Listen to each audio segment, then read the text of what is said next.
Yaso je dage jenso jibe sunam je rola pen sanje raba jo sanje chuna soje chona la sanje par ane yaso je dage jenso jibe sunam rola pen sanje raba jo sanje chuna soje chona Sanjo Bardo Tane Jasa Je Dage Genzo Jibe Sun Rola Benze Sangye Prabhar Sho Senjen Damshe Deve Judan Dengar Jurje Dungar Da Dungar Ji Judan Davar Dungar Nebe Deva Damba Indava Jurje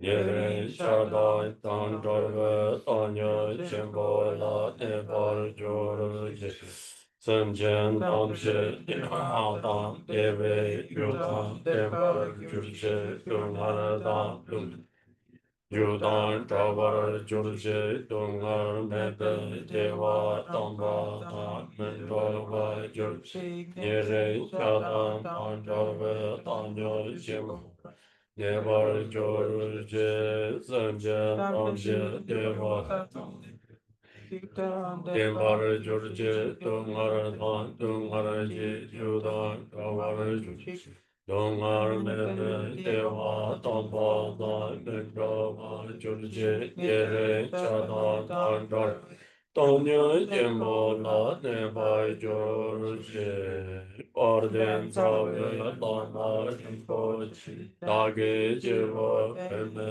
Dejo Karen Jembo Kone Jisonde Uzun Toje Mudo Sardo.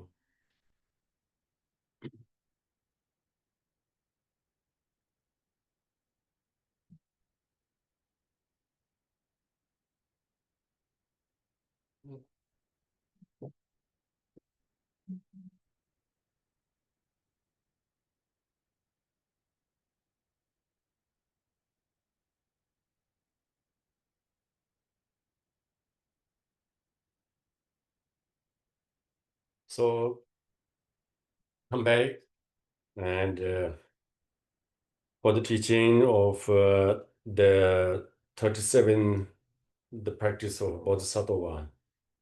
So among them, yesterday we reached to the number 27. Now we keep continue with the 28th shloka. It is 28th, no? No, I don't think we did 27. Hold on. No, we stopped at Oh, yes. 26. Okay. We have We finished 26. Yeah, exactly. Okay. Yeah. Now we start 27. Donc, bienvenue à tout le monde. Nous allons continuer l'enseignement sur les 37 stances sur la pratique des bodhisattvas et nous allons reprendre la stance 27.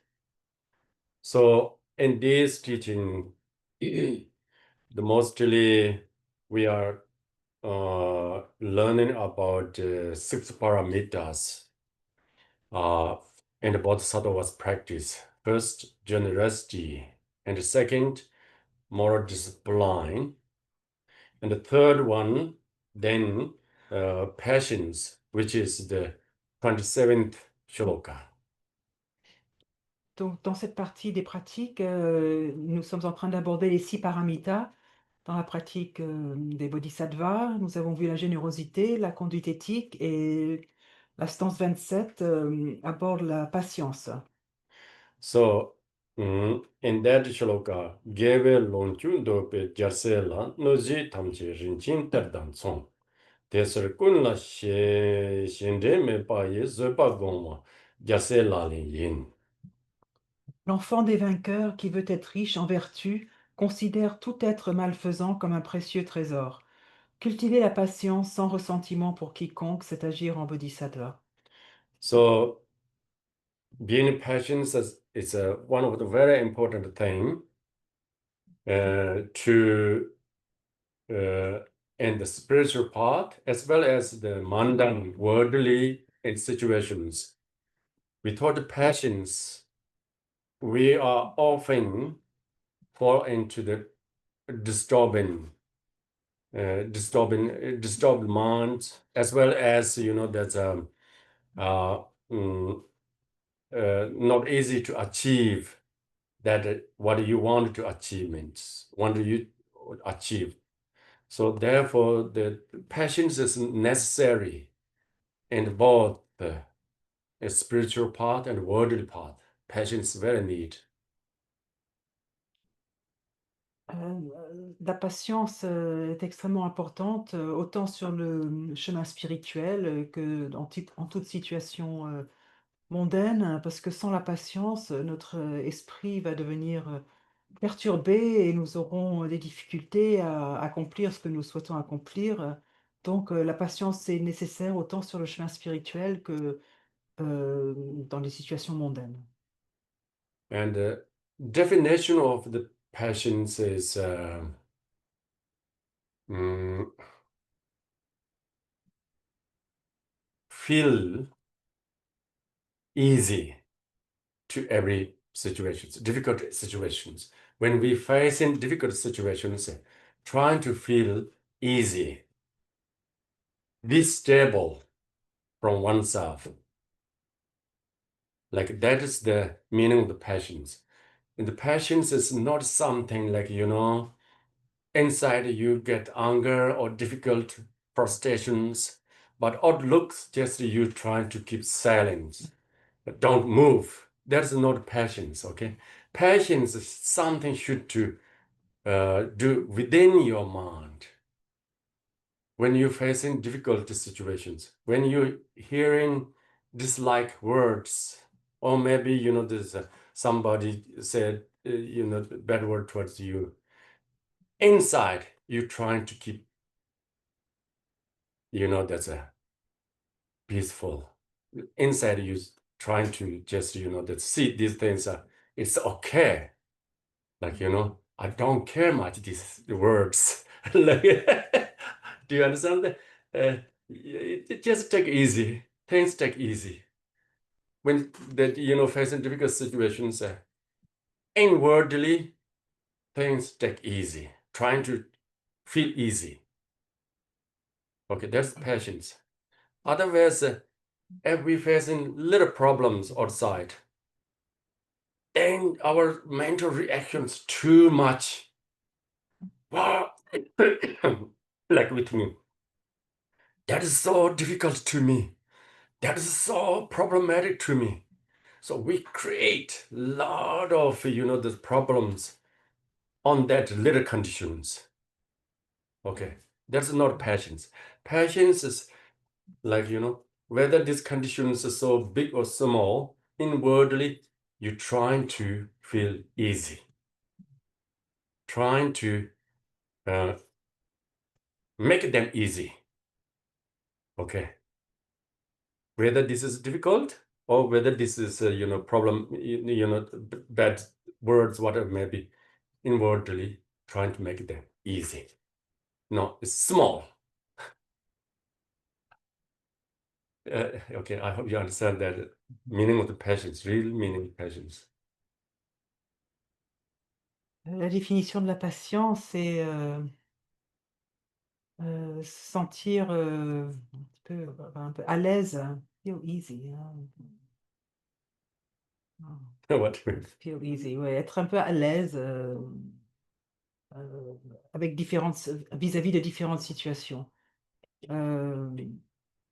C'est, sentir, voilà, stable, intérieurement. La patience, ce n'est pas, ressentir de la colère et de la frustration, intérieurement et puis extérieurement, de garder le silence. C'est pas ça la patience. La patience, c'est vraiment à l'intérieur de son esprit, quand nous faisons face à une situation difficile, qu'on se fait, un petit peu insulter, que l'autre a des mots un peu malveillant à notre égard, on essaye de rester paisible intérieurement et de ne pas y attacher trop d'importance. Donc c'est vraiment une attitude intérieure ouais, d'être à l'aise, quoi. On ne pourra pas utiliser le mot détendu, donc je ne vais pas utiliser, non. Easy, c'est ouais, être à l'aise. Euh, et quelles que soient les situations, que ce soit des situations difficiles ou des mots un petit peu violents, c'est vraiment intérieurement essayer de lâcher un peu et de juste se sentir à l'aise. So that way, once you know the meaning of the passions, what mean by the passions, how you should to be in the passions, then there are three types of the passions. Usually, we should apply three types of passions. The first passion is called Dungaratang, no, Nozil Timat Nyambadung passions in Tibetan word, which means the someone trying to make anger you, the outer conditions that approach to you make anger. That could be bad words and some kind of this, these things happens to you. Chima nyambas means in that situations, you should to feel them just, that's uh, mm, like it's okay. Do you understand it? Like, uh, Chimanyamba, don't take serious. And the literal meaning Chimanyamba in Tibetan word is don't take these words serious. Okay. Okay. If you take these words serious, then you get a lot of anger, a lot of problems in it. If you don't take these words so serious, then you know that the word does not have power much. That's true. You make power then.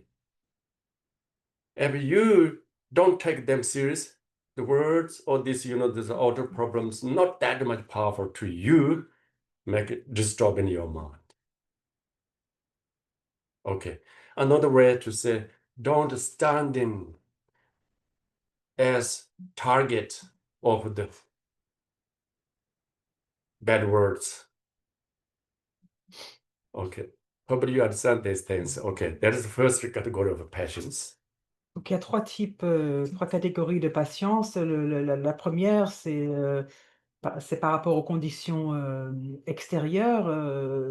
Si quelqu'un a de la colère nous cause de la colère, a des mots durs envers nous, c'est de ne pas les prendre trop au sérieux, de ne pas donner à ces mots du pouvoir, parce que c'est nous qui leur donnons du pouvoir et c'est comme cela que l'esprit va devenir perturbé.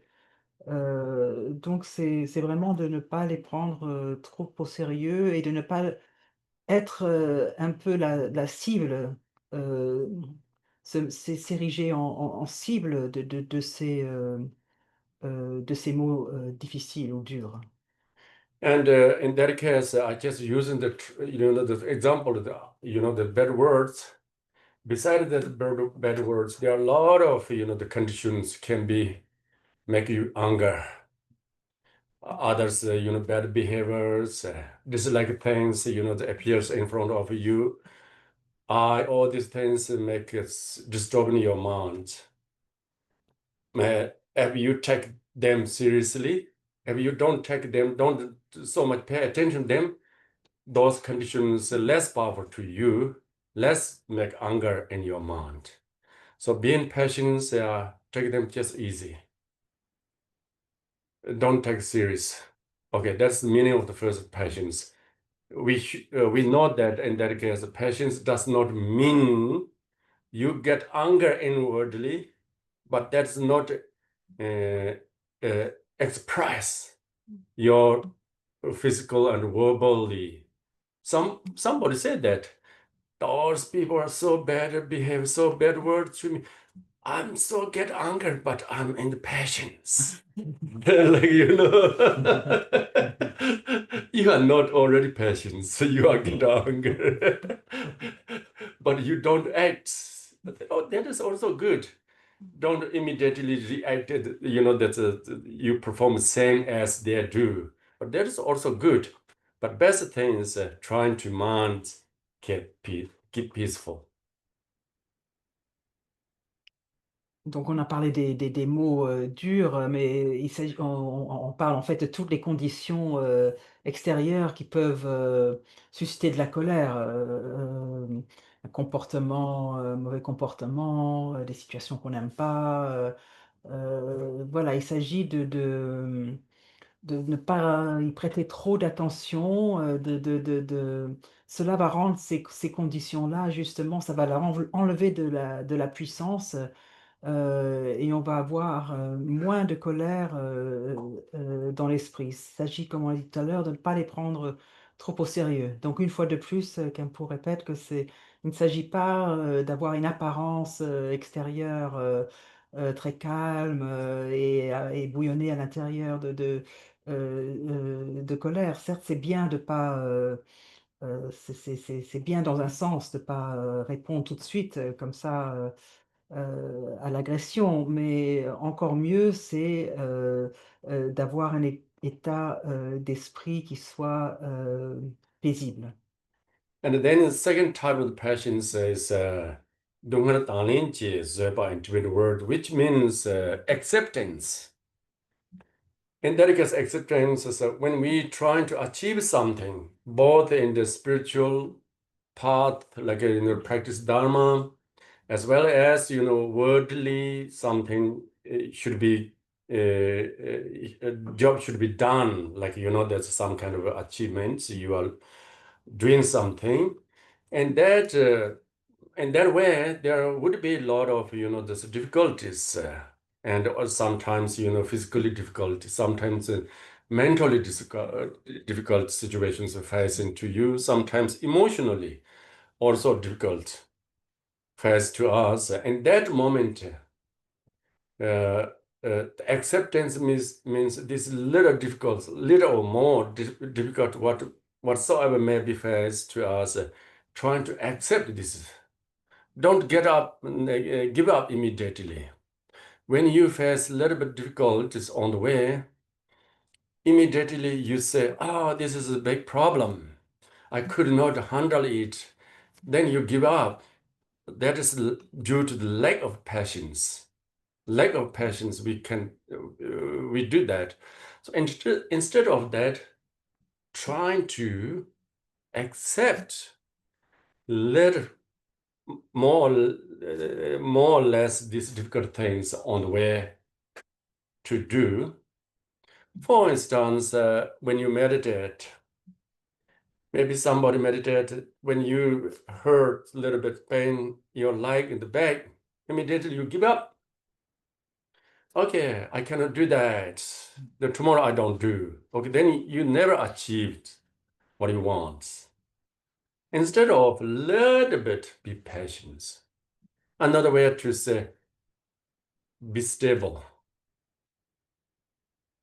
Be stable. In that case, okay, yeah. Donc le deuxième type de patience a à voir avec l'acceptation. Quand nous essayons d'accomplir quelque chose, que ce soit dans le dharma, sur le chemin spirituel ou dans la vie de tous les jours, que nous devons faire un job, il est possible que nous rencontrions des difficultés, que ce soit au niveau physique, au niveau mental, au niveau émotionnel. Et à ce moment-là, il s'agit d'être dans une forme d'acceptation, d'essayer d'accepter et de ne pas abandonner immédiatement. de ne pas se dire: «Ah là là, ça c'est un énorme problème, ah non, je peux pas gérer». Ça c'est symptomatique d'un manque de patience. Au lieu de cela, nous devons essayer d'accepter, plus ou moins, les situations difficiles. Par exemple, quand on médite, on a un petit peu mal, au dos, aux jambes et se dire: «Ah bah, non, là, je vais arrêter, demain, j'en fais plus, je vais jamais y arriver». Donc à la place de cela, se dire, devoir avoir de la patience, cela veut dire être stable. And then third category of patience we call the patience towards Dharma teaching, which is sometimes when we heard the very profound, difficult to understand and deep meaning. At that moment, we give up to listen these types of teachings immediately. There's an impatience also. For instance, once you hear the that's teachings like the emptiness, shunyata, and then immediately you reject the words before you really know, even you don't try to understand these things. So there is impatience towards Dharma. You should be patient a little bit, trying to understand the meaning. If you understand the meaning, then you be able to see there's a meaningful. Okay. La 3e catégorie de dans la patience, c'est la patience envers les enseignements, du dharma. Nous pouvons, entendre, des enseignements du dharma qui sont très profonds, difficiles à comprendre et nous pouvons, justement, par impatience, laisser tomber, laisser de côté. Par exemple, on peut entendre des mots comme, shunyata, la vacuité, et on ne fait pas l'effort d'essayer de comprendre. Ça, c'est une forme, d'impatience. Parce que si on essaye, vraiment de comprendre, on va voir le sens. So in this shloka, the literal meaning is a bodhisattva's way of being patient. It's a little bit more higher than common sense.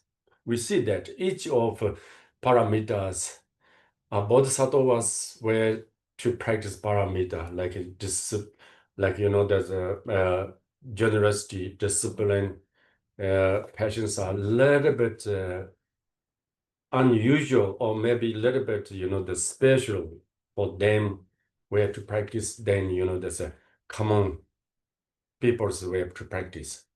So here, literal meaning is the bodhisattva who wish to enjoy the wealth of virtues.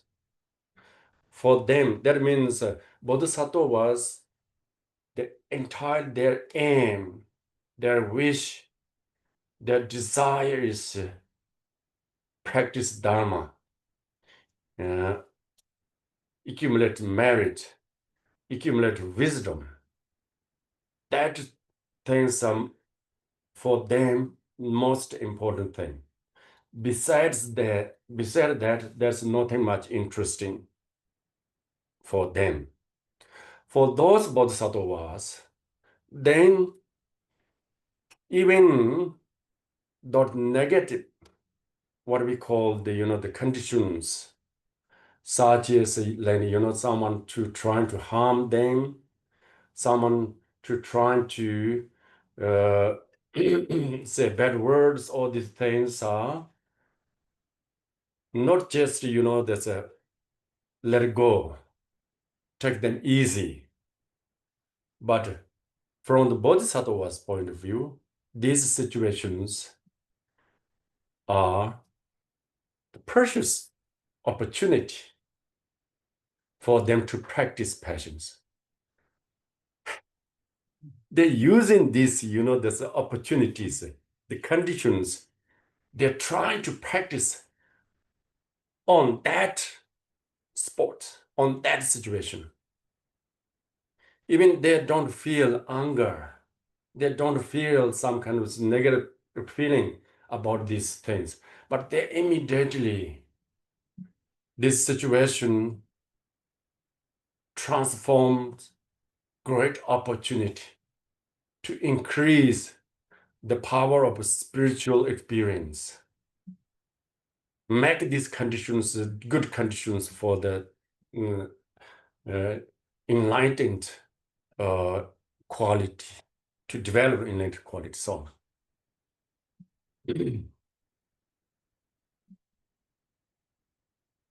Donc, ici, nous sommes en train de parler de la manière dont les bodhisattvas abordent les paramitas.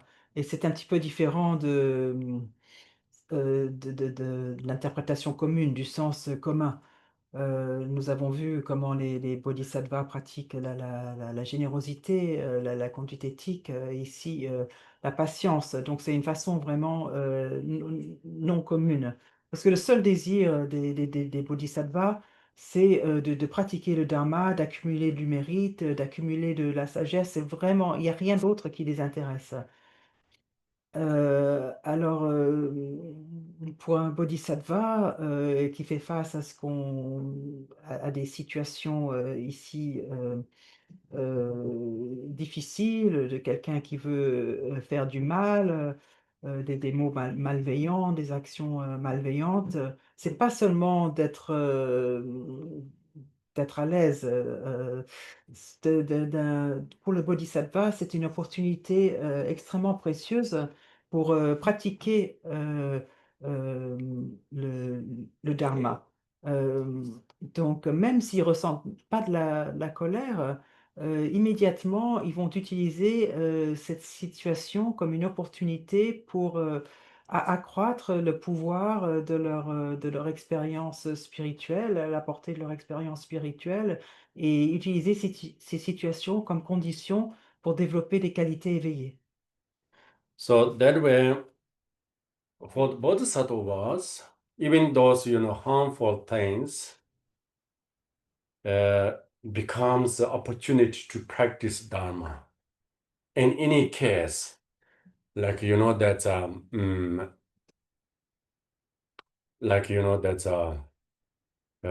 Dongling practices, so on. Dongling practice, and then there's a chance to get to be in the passions practice or generosity practice. All those, that's unfavorable conditions, use these conditions for practice Dharma. That's a great way to practice, practice Dharma, especially in the passions. But for us, with ordinary person, for us, that is not that much easy to do these things. At least we're trying to keep the passions. So therefore, here says in these words, last two sentences, because of that, one should not have hatred mind, anger towards anybody through the practice of the passions, which is the practice of bodhisattvas practice. So that is what we can do actually, trying to be patient towards unfavorable circumstance when we facing them. As I mentioned, sometimes we should feel make them easy, emotionally or mentally make them easy. Sometimes we should do accept the situation, make them small with the acceptance. So that is the patience. Donc, le bodhisattva va utiliser toute situation difficile afin de pratiquer le dharma, quelle que soit la situation. Bodhisattva va faire la pratique de Tonglen que nous avons évoqué. Chaque opportunité, enfin chaque situation est une opportunité de pratiquer la patience, la générosité. Évidemment, pour une personne ordinaire, cela n'est pas facile, mais essayons au moins de garder d'être patient. Et comme le dit l'avant-dernière phrase, voilà, cultiver la patience sans ressentiment pour quiconque, c'est agir en bodhisattva.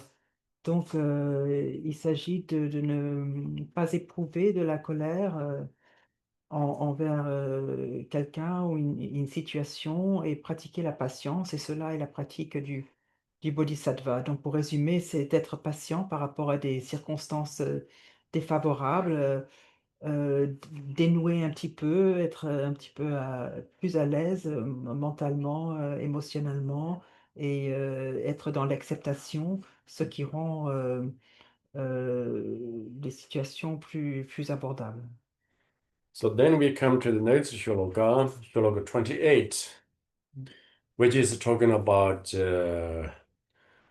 diligence or perseverance.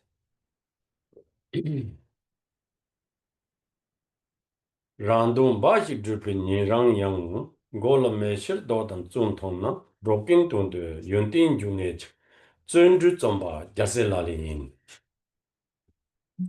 Donc, on en vient à la stance 28 qui parle de la persévérance. Lorsque l'on voit les auditeurs et les Bouddhas par soi qui ne pratiquent que pour eux-mêmes s'activer comme s'ils avaient la chevelure en feu, s'efforcer pour l'ensemble des êtres à la diligence, qui est source de toutes les qualités, c'est agir en bodhisattva. The zundu, diligence, the meaning of diligence, definition of diligence is having joy in action, having joy in activity. What are you supposed to doing? Not just interesting in, but some kind of feeling joyful to do that. That is the diligence, definition of diligence. Donc la diligence, parfois appelée fort enthousiaste aussi, Sundrus, la définition, c'est vraiment avoir de la joie dans l'action, de l'activité, pas juste un intérêt pour cette activité, mais une joie à l'accomplir. In that case, the mostly the virtue actions, whatsoever may be you act, do meaningful things, virtue things, these activities, actions should be taken within the joyful mood. Particularly when you practice Dharma, whatever may be the form of the practice of Dharma, you're trying to feel joy, happy in that practice. That is the diligence. Donc, quelles que soient les actions vertueuses qu'on entreprend, des choses qui font sens, ces actions doivent être faites avec une joie. Et surtout dans la pratique du dharma. Nous devons essayer d'être heureux et joyeux, d'éprouver de la joie. And then the category of diligence, there are three categories. Like, that's the first one is determination, which is when you begin to do something, you should begin with really, that the determination of some form of the promise.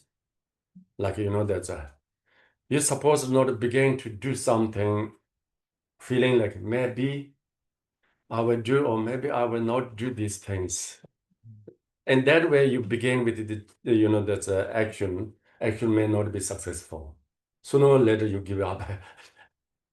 So instead of that, you should have some kind of determination. Yes, I will definitely do it. I practice this until I get result. Okay, begin with that kind of determination.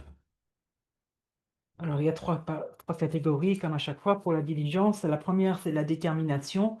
Quand on se quand on se lance dans une activité, nous devons faire une forme de promesse, avoir la détermination, pas de dire oui, peut-être que je vais y arriver, peut-être que je ne vais pas y arriver, parce que tôt ou tard, on va abandonner et l'action ne sera pas menée à terme de façon euh, avec succès. Là, il faut vraiment se dire, oui, avec détermination, oui, je vais y arriver et pratiquer jusqu'à ce qu'on obtienne un résultat. And the second, the diligence we call the application. In that case, what we should apply is to trying to maintain joy, happy in that action and that practice. Constantly cheer up, demand cheers towards that activity. Trying to not losing enthusiasm, joy in that particular practice, in that particular doing, constantly, day after day. La deuxième catégorie, c'est l'application. C'est justement essayer de maintenir cette joie, ce bonheur dans l'action, dans la pratique, et voilà, jour après jour, constamment essayer de booster l'esprit, de ne pas perdre son enthousiasme, d'être joyeux dans la pratique ou dans voilà, l'accomplissement des rêves. And then last aspect of diligence we called sarmadova, which means never give up until you reach your goal. Once you begin with determination and trying to maintain joy in it, when you practice, when you do it, you should not give up until you get the result. Et le dernier aspect, c'est de ne pas abandonner tant qu'on n'a pas réalisé son objectif. Donc, on commence avec détermination, on accomplit l'action avec joie et on n'abandonne pas tant qu'on n'est pas arrivé au but. Okay, that is the diligence meaning. Here, in this shloka, random bashik drupin nirang yang golam meshur do tar zun kong na se. The practitioners in the Shavaka path, they just seek for the liberation for individual, personal liberation. Second, for the personal liberation from samsara. For sake that even those Shavaka practitioners, they just, that puts effort, puts diligence, very, quickly, without delay, without having lazy. They do just, that's a very effort, very your diligence practice. We see that, he says, in Shavaka path. Just like, someone's here catching by fire, that particular person not waiting in moment, just waiting, thinking about what should to do now, without delay any single instant moment. He trying to that's a eliminate fire as much as one can using power methods. He just that's trying to eliminate fire on fire the here. So here says even Charvaka path practitioners, for sake of only self-liberation, they do a lot of efforts. They do a lot of diligence. They do a lot of, that's a give up like, the lazy these things. Then, of course, we should do more than that. This means we should do more than that. Why? We are not looking for one self-liberation from the samsara. We trying to become fully enlightenment for the sake of the countless sentient beings.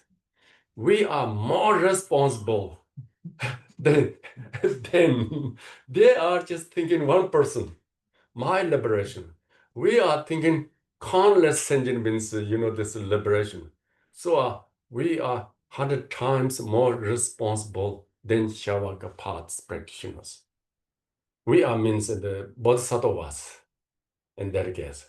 And bodhisattvas have much, much more responsible.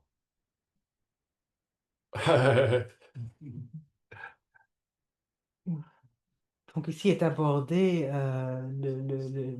la voie, le chemin du Shravaka qui recherche la libération personnelle du samsara. Même ces pratiquants du Shravakayana, même ces Shravaka vont mettre un énorme effort, vont avoir énormément de diligence, vont n'avoir aucune paresse, vont aller, ne vont pas perdre une seconde.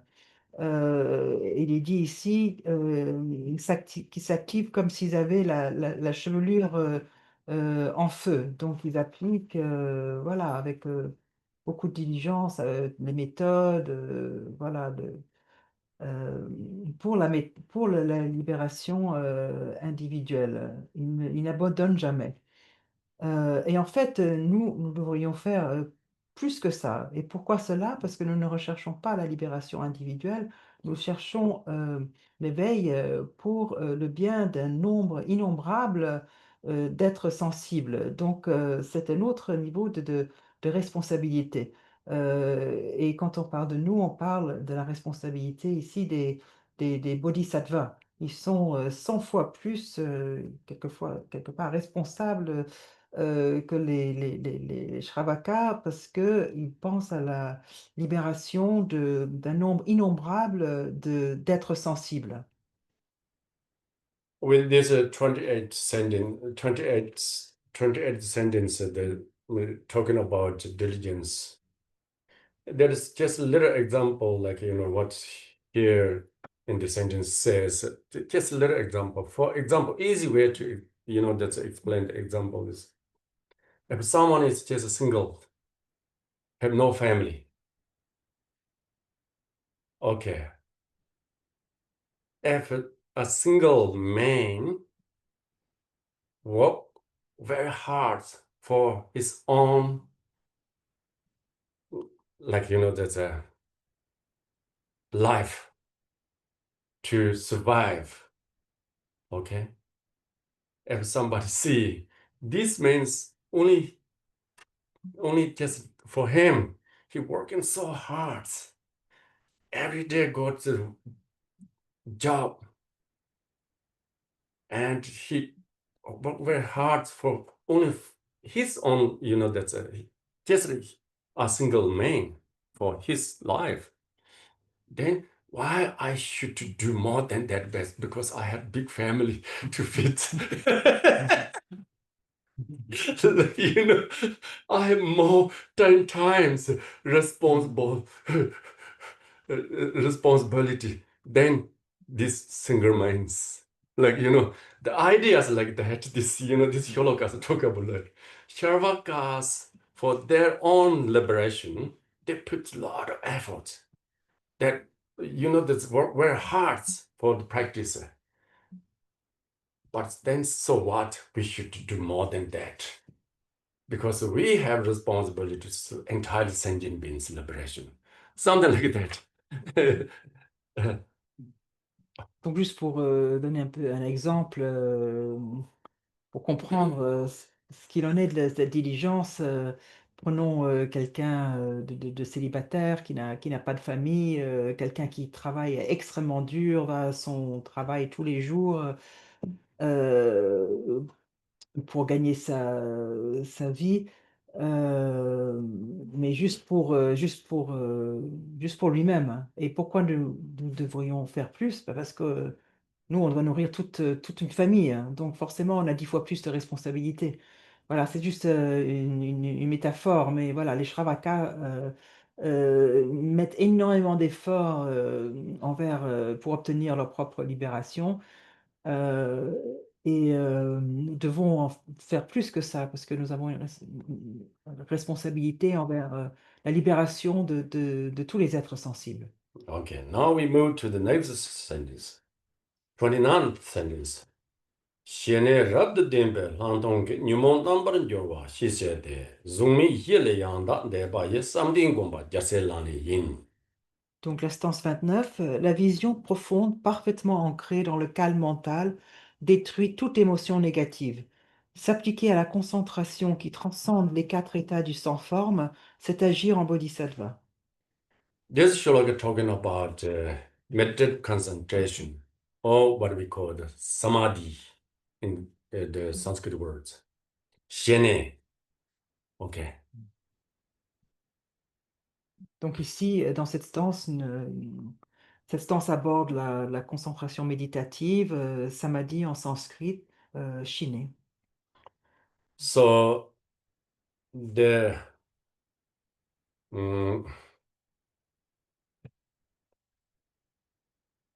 the perfectly combination between Shene and Lantong is the very powerful uh, antidote to get rid of disturbing emotions.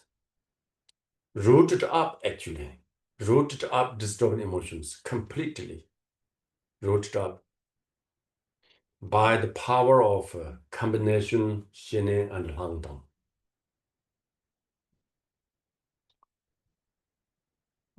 Donc l'union ou la combinaison de shiné et lactone sont un antidote très puissant pour éliminer les émotions perturbatrices. Et en fait, plus que ça, les déraciner complètement par le pouvoir de shiné et lactone. In that case, Shene is the mainly the concentration, one pointedness, the mind trying to rest in silence, one pointedness, non-conceptual states mind, unmoving mind, stay being into the non-conceptual one pointedness states mind. That is Shene. The only Shene meditation, if you go through the very only purely Shene meditation, of course, in that, that's a practice, you will gain a lot of wonderful experience. The experience of non-concept, clarity, and joy constantly. Not only the mental level, but in that case, in the physically, feel a lot of joyful sensations, lightness, all these things come out of the power of Shen meditation. Donc la méditation de Shiné, c'est la concentration en un point.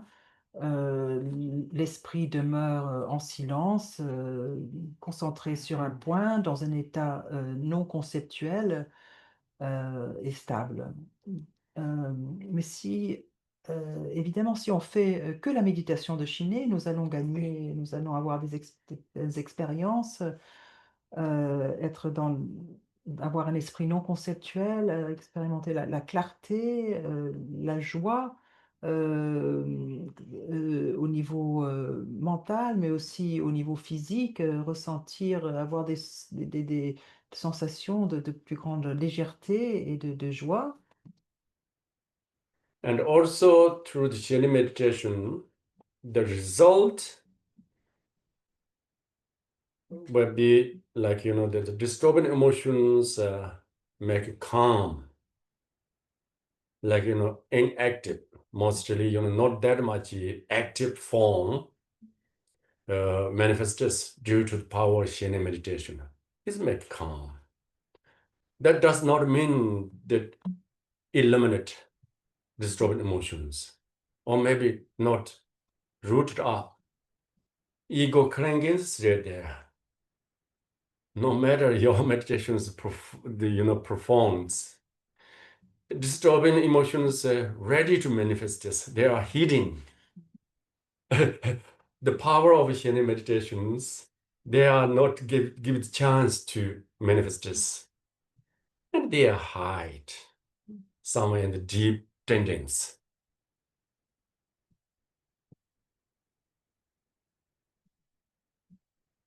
Le résultat de chiner, c'est que les émotions perturbatrices vont vraiment se calmer, même devenir inactives, mais c'est pas pour autant qu'elles seront déracinées, parce qu'il y a encore une saisie de l'ego, même dans une méditation très profonde. Les émotions perturbatrices sont peut-être cachées, mais elles sont aussi prêtes à se manifester. C'est juste que nous ne leur donnons pas la chance de se manifester, mais elles sont quand même là, bien enfouies profondément dans les tendances. Then the Shen is in that case purely methods. And Lagtong is the thing that which get rid of ego clinging, that which see the truth, nature of the truth, the nature of the mind, that which totally eliminate, rooted up all these disturbing emotions. The Lagtong is the main one. Shene is the supporter to the Lagtong. Shene is the method for that. Donc on peut voir la Chine purement comme une méthode. C'est à travers l'actome que nous allons pouvoir éliminer la saisie de l'ego et voir la vraie nature de l'esprit et déraciner les émotions perturbatrices. Donc en fait, Chine soutient l'actome. The meaning of the Lagtong is to seeing clearly truth, egoless, emptiness. That begin with the intellectually minds, begin with the intellectual analytical mind and searching, analyze, and eventually to see the truth. What is the reality? To seeing that is the Lagtong. But somehow, Lagtong without the Shene support, or Shene combination to the Lagtong, without that, Lagtong becomes a purely philosophy thought. There's not much, that's not much power to transforming all this. You have a lot of knowledge. You have a lot of understanding theoretically, intellectually, how things really are. You are become purely philosopher. Okay? In that case. So then, if Shene come to support to the Lagtong, the understanding, that wisdom, trying to hold by the Shene meditation and bring into deeper experience with Shene's power, then Lagtong becomes wisdom. It's not intellectual understanding. It is something more deeper level experience, and the recognition, devil recognitions come in that way.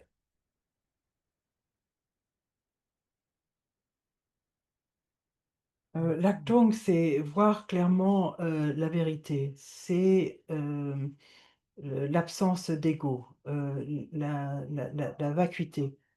Cela commence par une approche intellectuelle, par une recherche, par une analyse, afin de voir qu'est-ce que la réalité, afin de voir qu'est-ce que la vérité.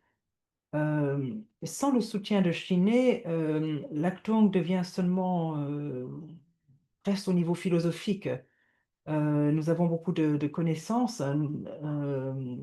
Nous avons une connaissance intellectuelle de comment sont les choses, euh, mais sans pouvoir de transformation. En fait, on reste un philosophe.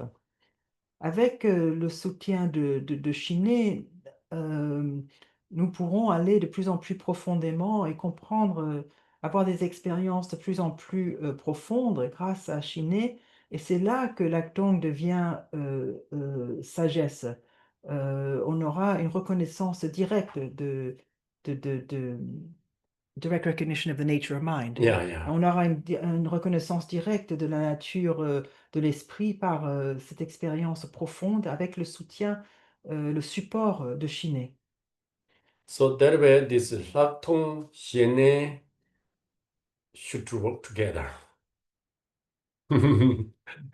First Hiene and then Laktong practice together.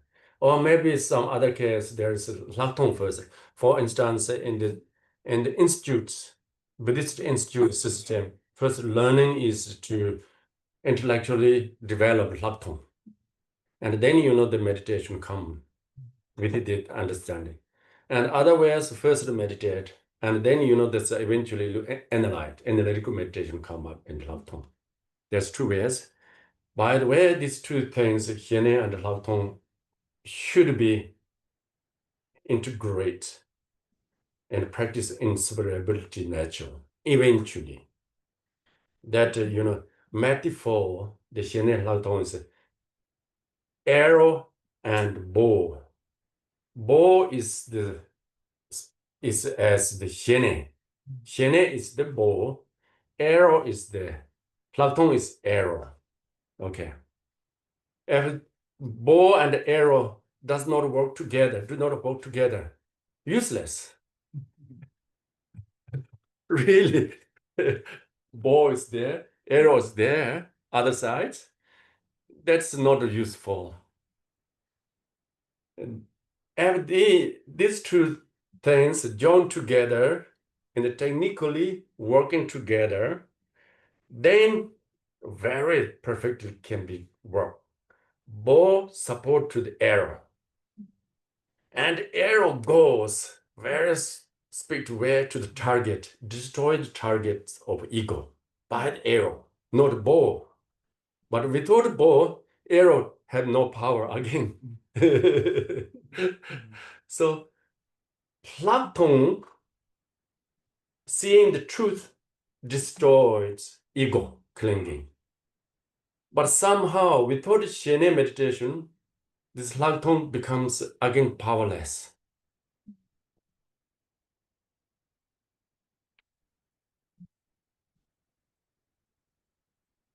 Donc l'actong et Chiné doivent travailler ensemble. Euh, Parfois, normalement, on commence par chiner, après on fait l'actong et on les pratique ensemble. Parfois, dit Khenpo, dans les instituts d'études bouddhiques, l'on commence par apprendre par l'étude euh, de l'actong et après la méditation vient en soutien. Dans d'autres cas, nous commençons à méditer et après on- on fait la méditation analytique. Mais en tout cas, tôt ou tard, Chine et Lactong doivent être intégrés et la métaphore euh, de l'arc et de la flèche est souvent utilisée. L'arc et la flèche sont inséparables, l'un sans l'autre ne sert à rien. Donc, l'arc est comparable à Chiné et la flèche, c'est l'ego. Donc, techniquement, de toute façon, ils doivent travailler ensemble. L'arc soutient la flèche et la flèche vient détruire la cible de l'ego. C'est pas l'arc qui fait ça. Mais sans l'arc, la cible, la flèche ne peut pas atteindre son cible sa cible. Donc, l'actong, c'est voir la vérité, détruire la saisie de l'ego mais sans chiner, l'acton n'a aucun pouvoir. And that's where this Shlok 29 Shene Rabd Dimbil Hantong Nyumon number Jumba Shichenes. We should understand that. And then there's two, second, third, and fourth sentence. Zumi Yelayanda Deba is something Gomba Jasei. So the meditative concentration should to be beyond of the four levels of formless realms.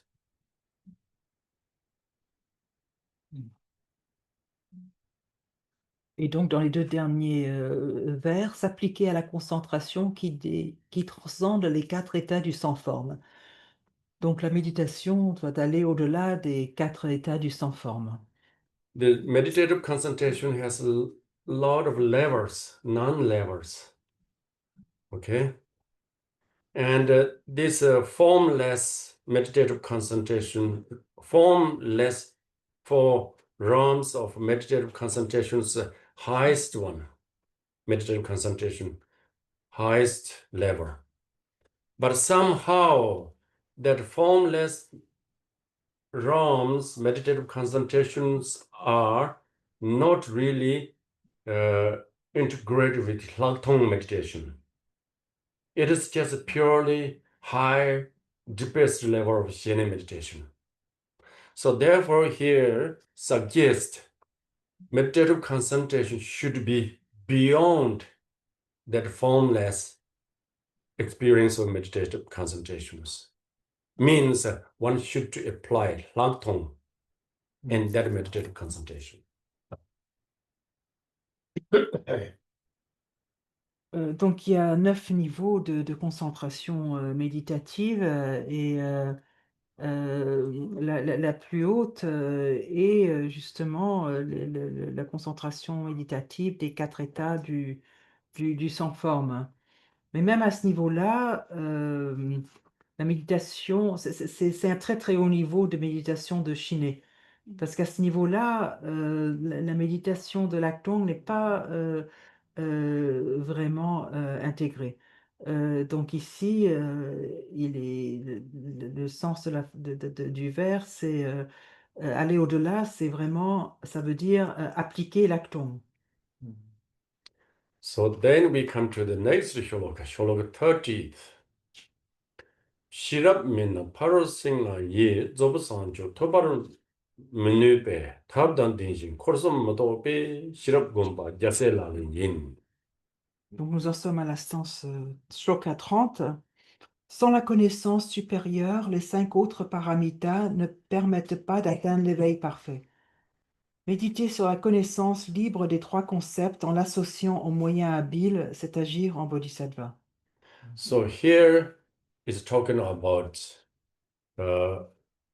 sixth paramita, which is the paramita of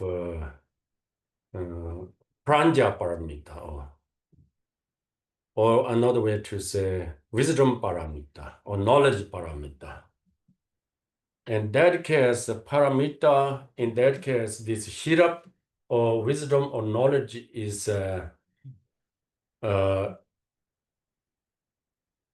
like a knowing the truth. Again, it is the lagtong actually. Another way to say the lagtong is the lagtong is the none other than that's paramita of wisdom. So in that case, those wisdom or knowledge come out of learning and contemplation and meditation. There are 3 types of knowledge or 3 types of wisdom. The first one is the knowledge gained to you purely learning teachings from the teacher, from the scriptural.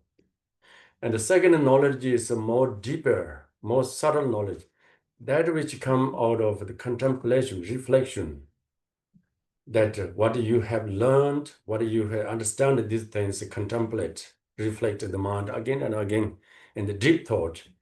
That, that's the knowledge brings much subtle and deeper.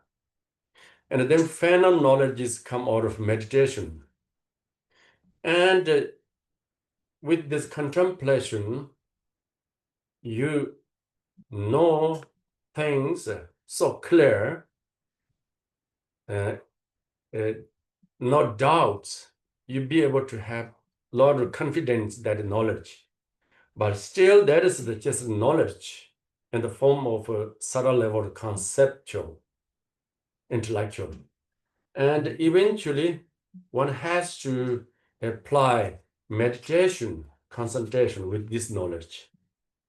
Means simply meditate up on what you know, how things really are, without thinking, without having any conceptual, intellectual mind there, simply being with this understood or realized.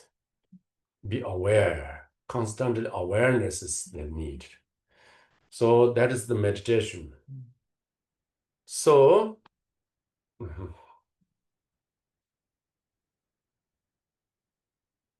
Donc, nous abordons dans ce shloka la paramita de la prajna paramita, de la connaissance supérieure, ou autrement dit de la sagesse, de la connaissance. Et c'est vraiment, c'est connaître la vérité. On pourrait dire que la tombe en est synonyme. Ce n'est rien d'autre que la paramita de la sagesse, de la connaissance supérieure qui découle de l'apprentissage, de l'étude, de la contemplation et de la méditation. Donc, il y a trois types de sagesse, de connaissances supérieures. La première est acquise par l'étude, par les enseignants, par les enseignements, par l'étude des- des textes. La deuxième va plus profondément, est issue de la contemplation, de la réflexion. Nous réfléchissons vraiment en profondeur dessus, de ce que nous avons compris. Et le troisième volet, la troisième catégorie, c'est la connaissance qui découle de la méditation. À travers la contemplation, nous acquérons une certitude par rapport à comment la vérité des choses, comment les choses sont réellement. Nous avons confiance dans cette connaissance, mais il reste quand même un niveau subtil de concept. Il y a encore une dimension conceptuelle. Et donc, nous appliquons la méditation à cette connaissance sans de comment sont les choses réellement et sans concept, sans réfléchir, sans dimension intellectuelle. On est simplement là, présent, euh, avec cette réalisation dans une lucidité, quoi, dans une pleine conscience. so that way, without wisdom, without knowledge to know how things really are true, natural, everything, only the practice other parameters from generous to meditative concentration. For those 5 parameter practices, cannot you lead to the enlightenment, liberation. So that way, as I mentioned before, the arrow is main thing that destroy the targets of ego. So here, the wisdom is the main thing to lead to to destroy the ego and lead to the enlightenment. But again, the wisdom, if wisdom does not have the support from the other parameters like generosity, moral discipline, so on, all the way to the meditative concentration, that only the knowledge cannot be reached there. So therefore, Here says tabdan denjin korsum to be shirab gombe jarsilen. So with this wisdom, with this knowledge, need support from the methods. In that case, methods are generosity, moral discipline, so on, or other 5 parameters. And eventually, the knowledge becomes wisdom. In that case, that you experience a non-dual meditative concentration experience. Korsam Mato means your 3 cycles of dualistic view disappeared at that moment. The power of wisdom. In that way, practice wisdom is the practice of bodhisattvas. Practice of bodhisattva. Mhm.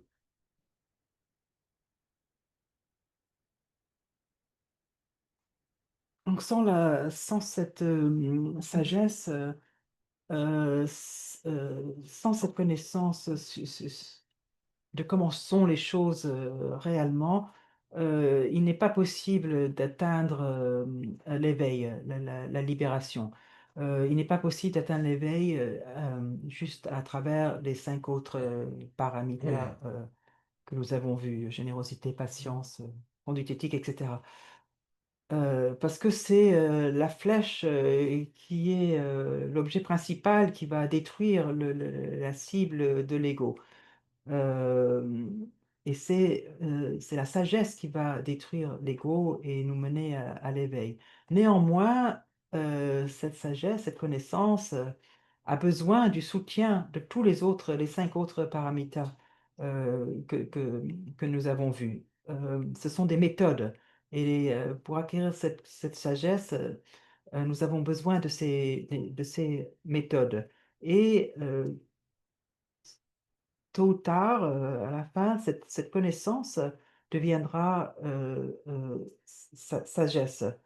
Euh, on expérimentera la non-dualité dans la méditation, dans la concentration méditative.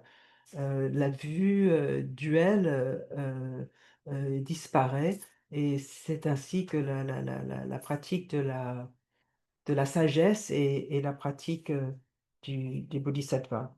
Et c'est dit ici, méditer sur la connaissance libre des 3 concepts en l'associant aux moyens habiles. So this shloka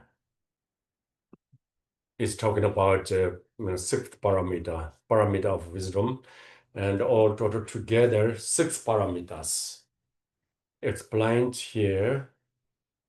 That way to practice of bodhisattva's practice, the way of practice 6 parameters. Now we come to the next shloka. Donc là, nous avons vu les 6 paramitas qui sont la pratique des bodhisattvas. 31. Ranga turpa ranga mata na chuba zoji chumin sisikpe desib yund ranga turpa la tane on jase la li yin. Donc, dans Shloka 31, sans examiner ses propres erreurs, on peut aller à l'encontre du dharma tout en ayant l'apparence d'un pratiquant. Examiner constamment ses propres erreurs et les éliminer, c'est agir en bodhisattva. Okay, this shloka is quite easy. Just a small advice to us. As Dharma practitioner, we should to be aware or be mindfulness constantly, always towards oneself. Just like that our behave, particularly the mental, that like that's a way of thinking, trying to be aware a little bit, trying to be conscious, watch up all the time. That's necessary.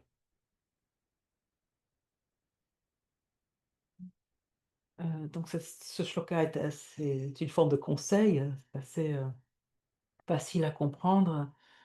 Il s'agit vraiment d'être très, de faire attention, de prêter attention, d'être très conscient vis-à-vis de soi-même, vis-à-vis de notre comportement, et surtout ce qui se passe au niveau mental, notre façon de penser.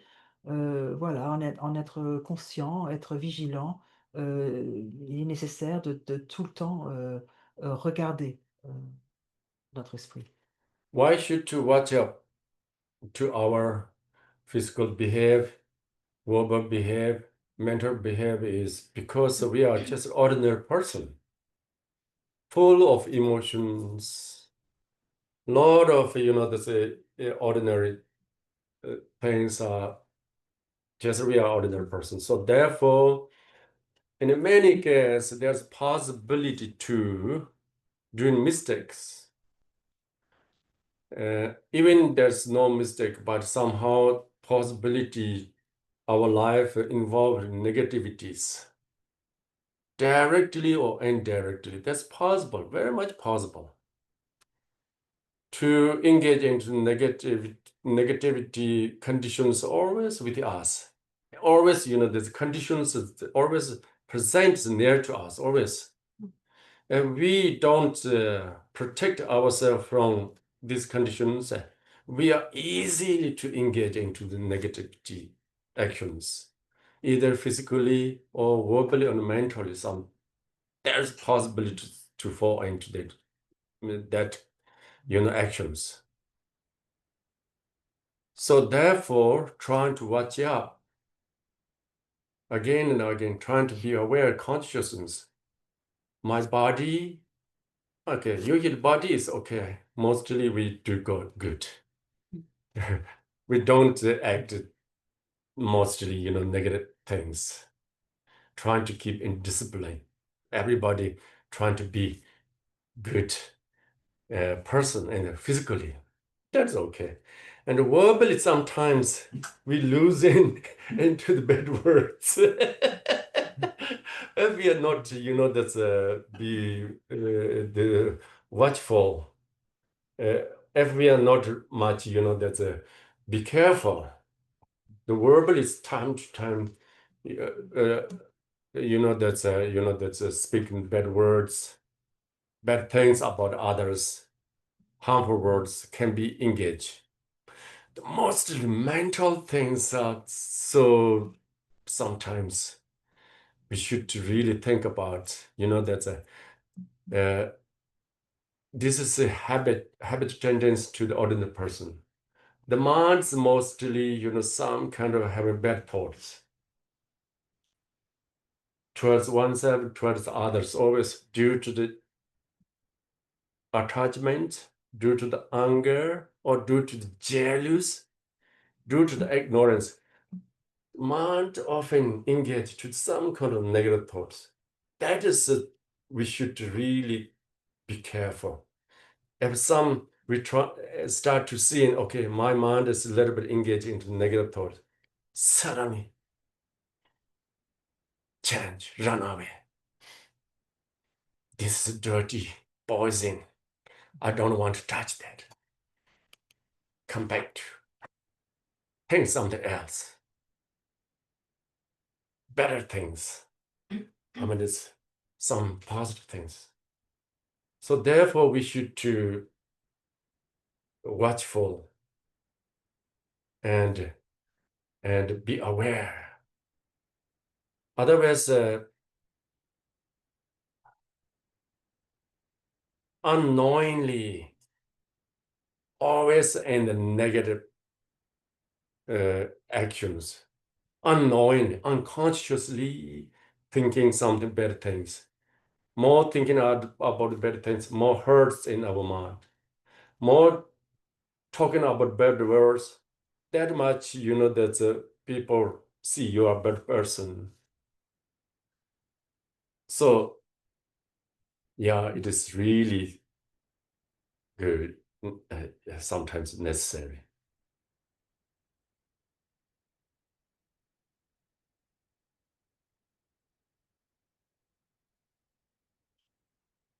Euh, Alors pourquoi cette attention à nos actions à travers le corps, la parole et l'esprit? Parce que nous sommes des personnes ordinaires, pleines d'émotions, et il nous est extrêmement facile, si nous ne nous protégeons pas, de tomber dans des conditions, de s'engager dans des conditions négatives et et dans des actions négatives. Et c'est pour cela qu'il faut toujours être un petit peu en veille. Donc au niveau physique, peut-être que c'est, voilà, nous arrivons à garder une discipline. Par contre, au niveau de la parole, il est assez facile de se laisser emporter si nous ne faisons pas attention, du dire des mal des autres. Et au niveau mental, il y a des habitudes très, très ancrées, que ce soit vis-à-vis de soi ou vis-à-vis des autres, d'entretenir des pensées négatives, et cela à cause de l'attachement, de la colère, de la jalousie, de l'ignorance. L'esprit s'engage assez facilement dans des pensées négatives. Donc il s'agit de vraiment prêter attention, euh, et dès que nous voyons cela, s'en détourner, changer, voir cela comme un poison, et aller dans l'autre sens, penser autre chose, penser de façon euh, euh, plus, de façon plus positive. Donc c'est à la fois, voilà, une vigilance et une lucidité. Parce que même à notre insu, de façon un peu inconsciente, nous pouvons penser des choses négatives qui peuvent vraiment faire mal à l'esprit. Donc voilà, c'est vraiment important d'avoir de prêter attention et d'avoir cette vigilance. So therefore, this sentence says, if we are in the careless of our life, then even if we are in the form of the good practitioner, look like a good practitioner, but somehow the actual case may be involved a lot of non-virtue things, could be engaging in non-virtue things. So that way, uh, and generally, trying to watchful towards oneself is necessary. That is the way to practice of bodhisattva. Euh, donc ici, voilà, c'est la stance dit que c'est sans examiner ses propres erreurs, on peut aller à l'encontre du dharma tout en ayant l'apparence d'un pratiquant. Donc voilà, aller dans le sens de la non-vertu. Donc une fois de plus, il s'agit d'être vigilant et de, voilà, regarder en soi-même, examiner son esprit. So we go one more shloka, then we will take a little break, okay? Ok, encore un shloka et on va faire une pause.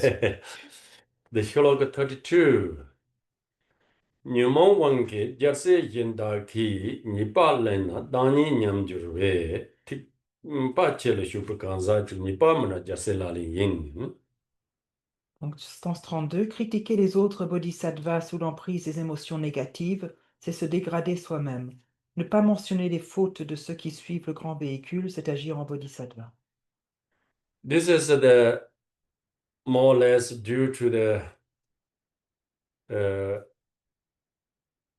uh, disturbing emotions, or maybe mostly the due to the jealous. Sometimes we talk about others' faults, others' mistakes, Lord. Particularly if we're talking about someone really bodhisattva, someone really bodhisattva. The bodhisattvas, there's the faults, mistakes, whether they exist or not, are trying to talk about these things. The bodhisattva towards the bodhisattva due to our jealous, then that is simply cause to us don't fault oneself.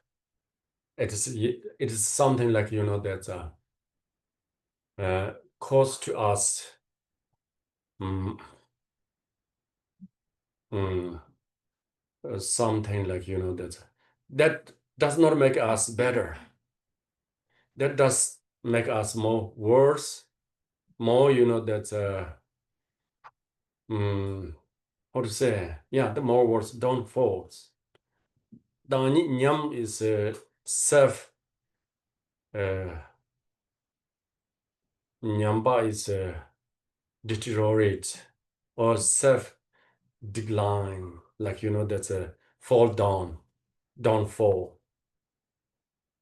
So that way, someone who is a part on the Mahayana practice, we must not talk about generally others' faults, others' mistakes, not necessarily talk about something's mistakes, somebody's fault. Particularly in the bodhisattva's mistake, even there's may not have the much more, there's mistakes to bodhisattva, but sometimes, like, some people may say some real bodhisattva have some kind of faults in the mistake. Should not talk about that necessarily. If we're talking about these things, there's nothing other than oneself, cause to the oneself downfall. Damage oneself. Let's say damage oneself.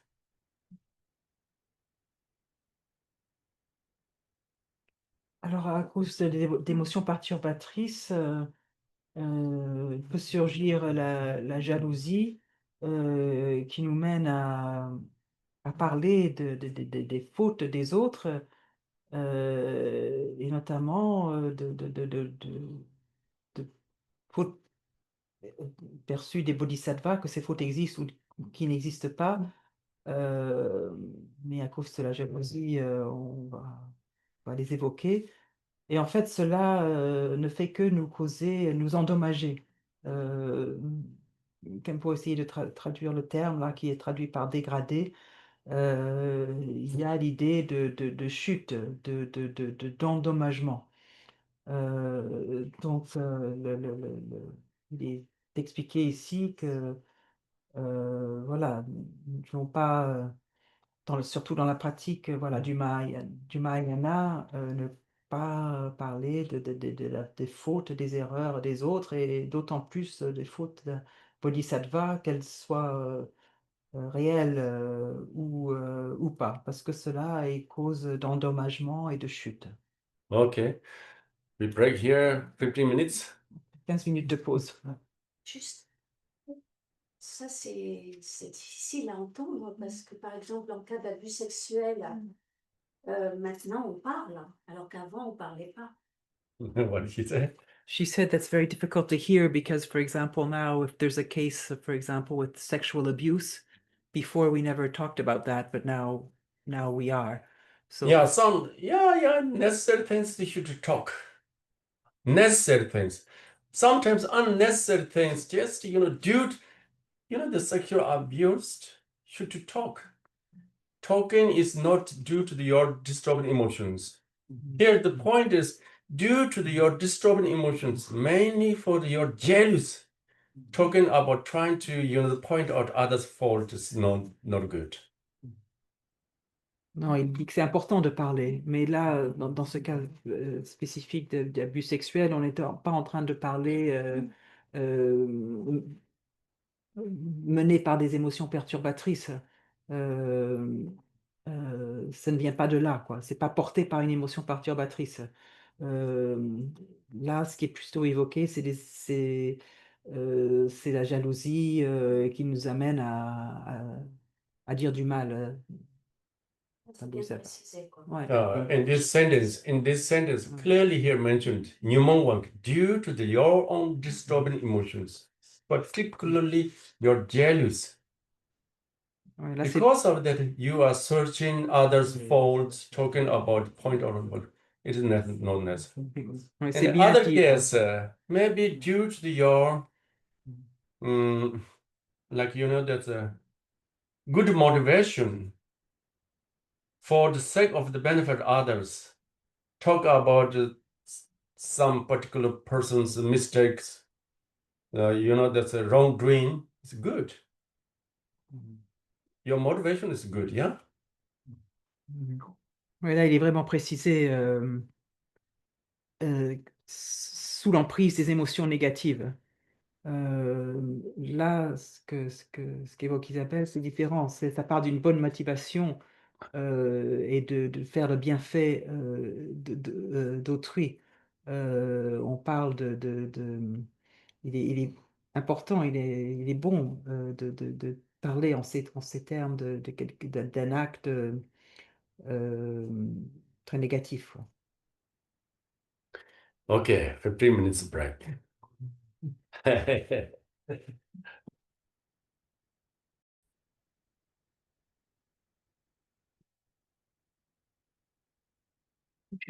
get you So it's okay. some more, sure. Yeah, well, Yeah.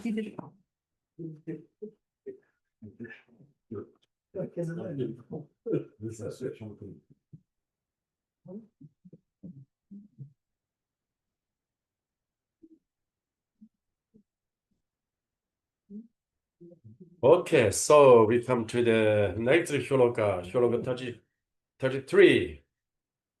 이거를 완기 펜칭 주신 그섬곰배 자완냠주르베 자시 쳔던 진다 쳔라소 차바봉 야세라리인. Nous en sommes au shloka 33. Don et honneur provoquent la discorde en ruinant la pratique de l'étude, de la réflexion et de la méditation. Se détacher de la demeure de ses proches et de ses bienfaiteurs, c'est agir en bodhisattva. So this is the particularly for the monks and nuns. Sometimes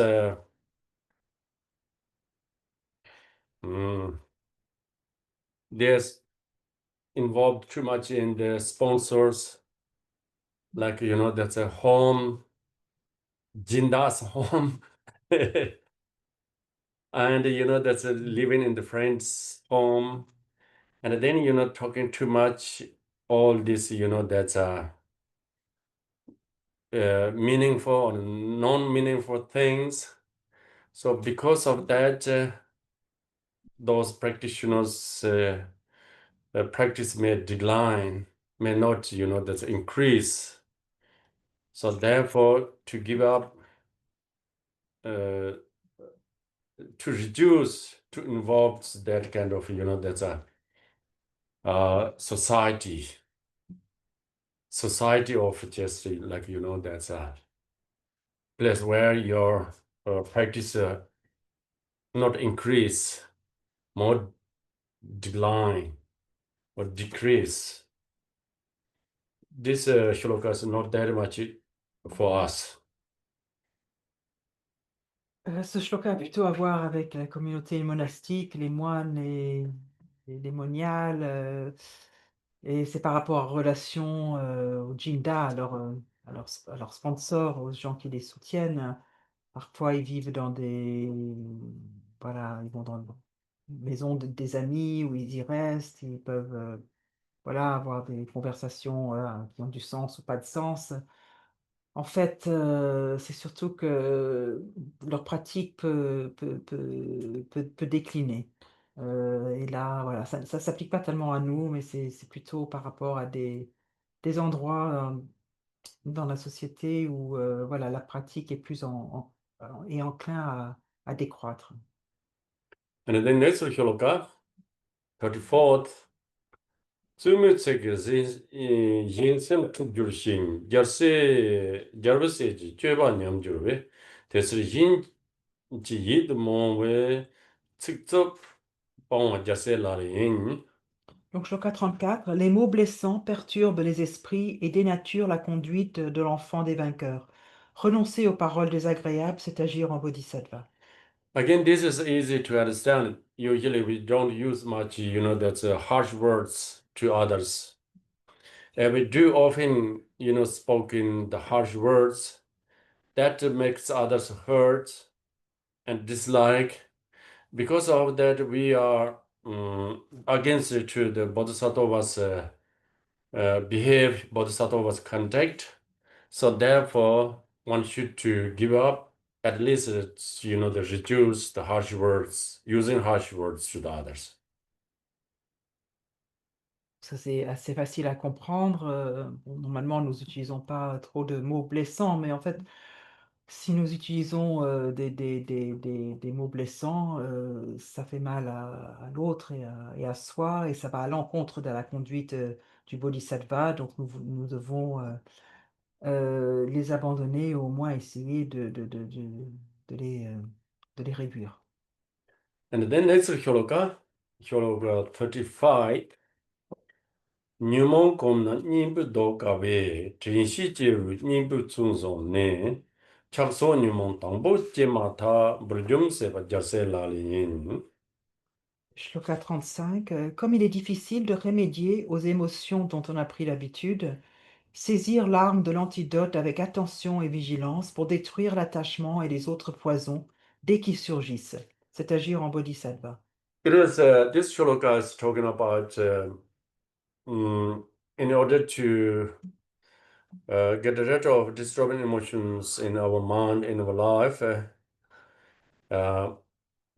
it is better when it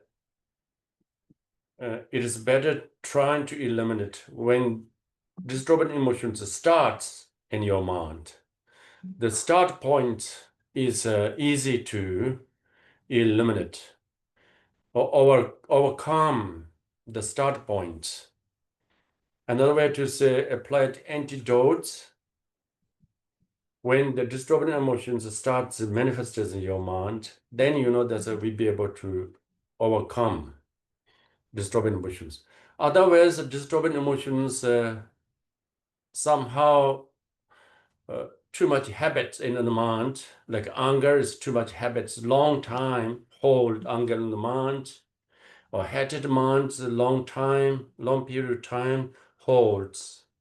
Get used to that in your mind, as well as attachment, jealous, all these things somehow profoundly get used in your mind for a long time. Then this is not easy for us to get rid of. Really, it's take a long time, hard work in order to remove these disturbing emotions.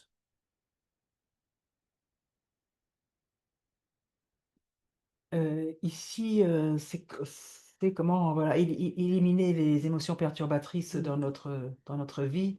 Il est mieux de les éliminer, il dit ici, dès qu'elles surgissent, dès qu'on les voit surgir dans notre esprit, d'appliquer l'antidote. Et ça sera beaucoup plus facile de les éliminer dès qu'elles surgissent. Parce que sinon, enfin, depuis très longtemps, notre esprit a pris des habitudes, pris le pli de la colère, de la haine. Et voilà, ça devient d'attachement, de la jalousie depuis très longtemps. Et donc ça devient une habitude. Et plus ça devient une habitude, plus il est difficile de les retirer, les émotions perturbatrices. These things are just very similar to we eliminate disease as well, that's defeat enemy. For the disease ever catching our body at the first stage, is from the start point of a disease come to the body, and we're trying to, cure, trying to eliminate through the medicine or antidote, it's easy. If diseases come to, this body quite a long time, quite, the second stage, third, fourth stage, then it's difficult to cure. And similarly, if we wanted to defeat the enemy, when enemies are not so strong, and in that, there's a, how to say, the start point, they are not yet, powerful. During that time, if we defeat, easy to defeat the enemy. If the enemy is getting stronger and stronger, more become powerful, then in the end, very difficult to defeat. Similar idea, disturbing emotions arise in the mind. Very, moments, beginning time, we're trying to apply the antidotes, easy to overcome any type of disturbing emotions at the beginning time.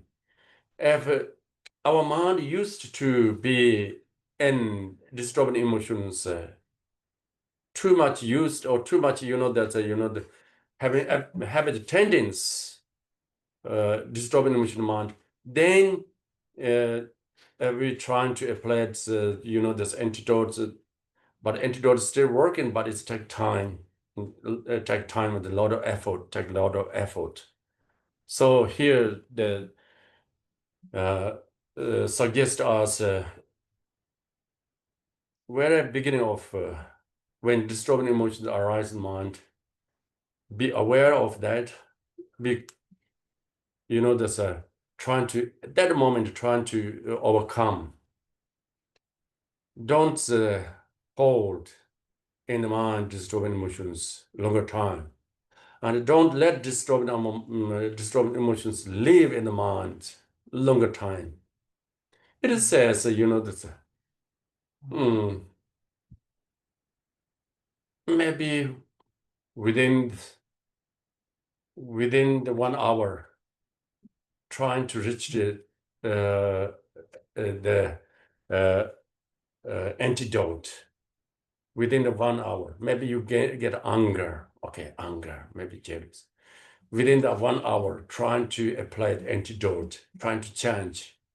Don't repeat again and again, go today and tomorrow, day after tomorrow, same situations. Then it will be difficult. And eventually, we will be able to, we will fall into the difficult situations.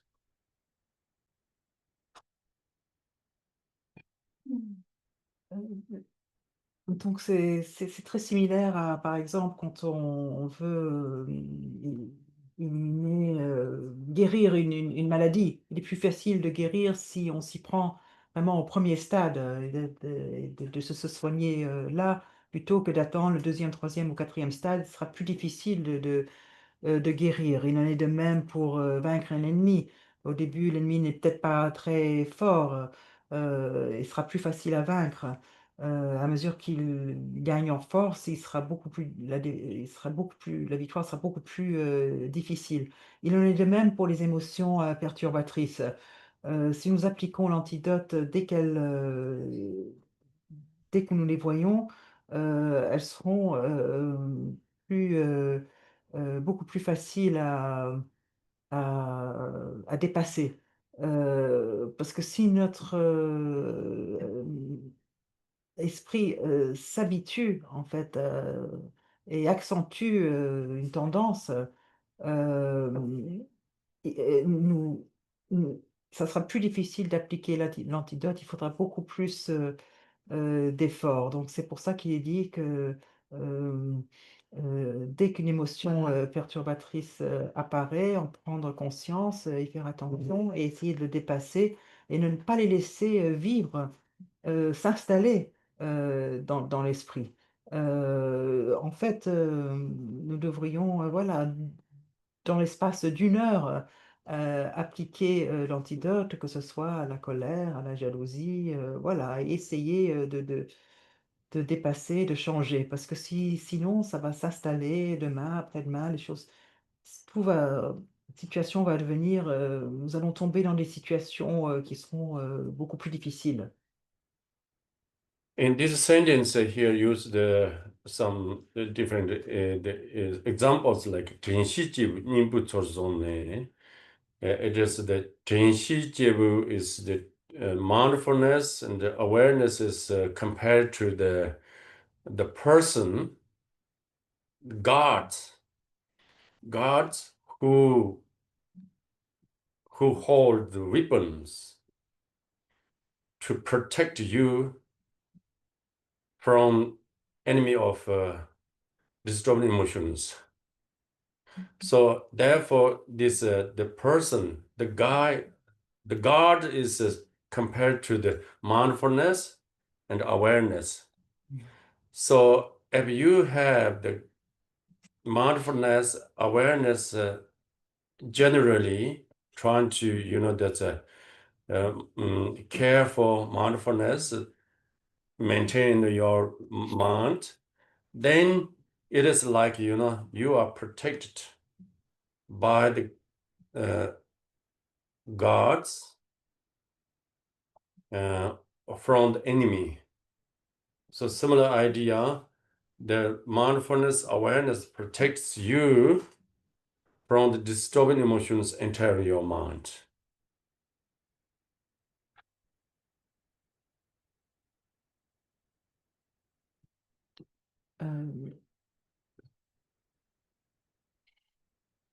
Donc l'attention est comme un garde qui tient une arme pour nous protéger de l'ennemi des émotions perturbatrices. Ici, il est dit saisir l'arme de l'antidote avec attention et vigilance. Donc, si nous avons l'attention et la vigilance, nous sommes protégés comme par des gardiens. Donc, l'attention et la vigilance nous protègent de nos émotions perturbatrices. So that way, chakso nyumon tambo jewa lambar jonsi bajasilang yin sa. The attachment so on, that disturbing emotions arise in the first time the mind, the moment it arises, trying to directly eliminate, trying to directly remove it from the mind. That is the practice of bodhisattva. Donc, pour détruire l'attachement et les autres poisons, dès qu'ils surgissent, c'est agir en bodhisattva. Donc, dès qu'une émotion perturbatrice surgit, c'est essayer de les éliminer directement de l'esprit. C'est la pratique des bodhisattvas. What I mean by that, to directly eliminate, means don't hold on continuously. Whatever may be, experience, disturbing emotions, like, that's a destructive feeling, experience in your mind. Don't stay in that situation's experience.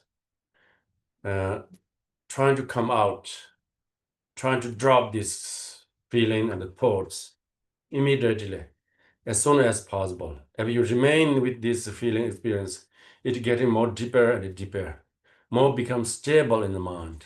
So therefore, here the teaching suggests us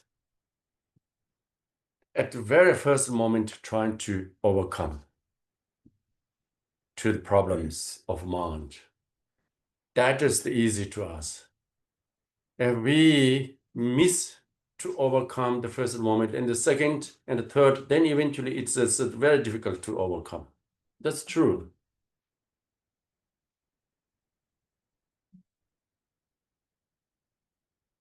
Que veut dire éliminer directement? C'est ne pas tenir continuellement, ne pas tenir cette expérience, ce sentiment destructeur dans notre esprit, ne pas rester avec, laisser tomber cette pensée, ce ressenti, afin d'acquérir une stabilité de l'esprit.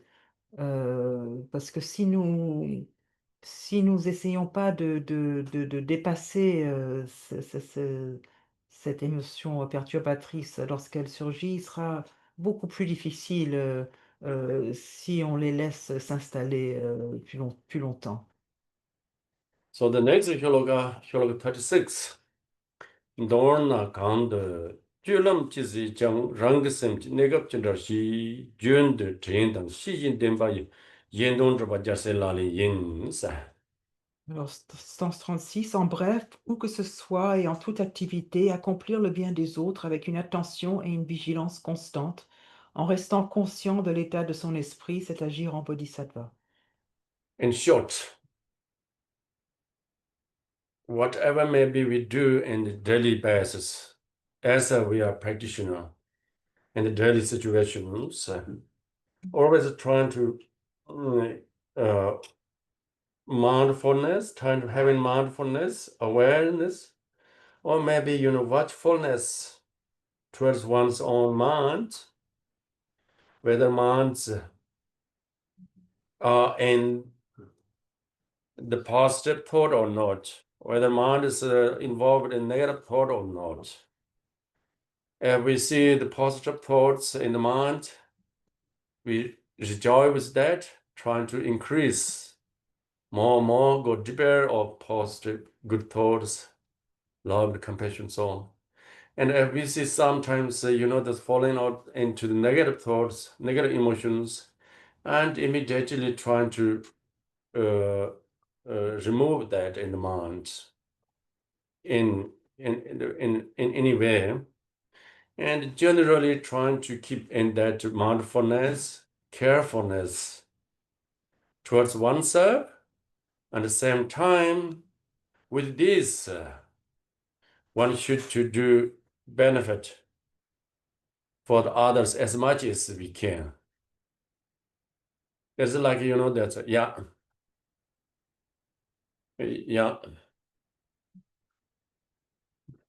Donc, en bref, quoi que nous faisons dans notre quotidien, comme nous sommes des pratiquants, c'est essayer d'appliquer, d'avoir de l'attention et de la vigilance, de veiller sur son propre esprit. Si nous, si nous avons des pensées, quelles que soient nos pensées, qu'elles soient positives ou négatives, si nous avons des pensées positives, nous pourrions nous en réjouir et les approfondir, les accroître, générer l'amour et la compassion. Si nous avons des pensées, des émotions négatives, essayer de les enlever de l'esprit, d'essayer de faire attention, d'être conscient, d'être attentif, vigilant envers soi-même, et en même temps cela et apporter du bienfait aux autres autant que nous le pouvons.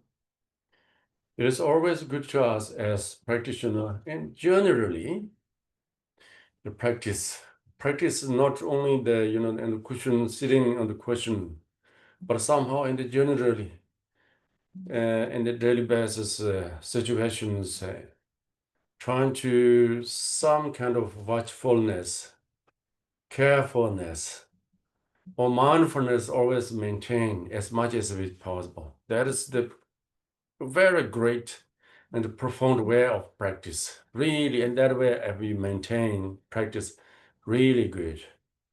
In that case, we are more increase quality of practice just while we are daily life such activities. At the same time, less engage into the negativities.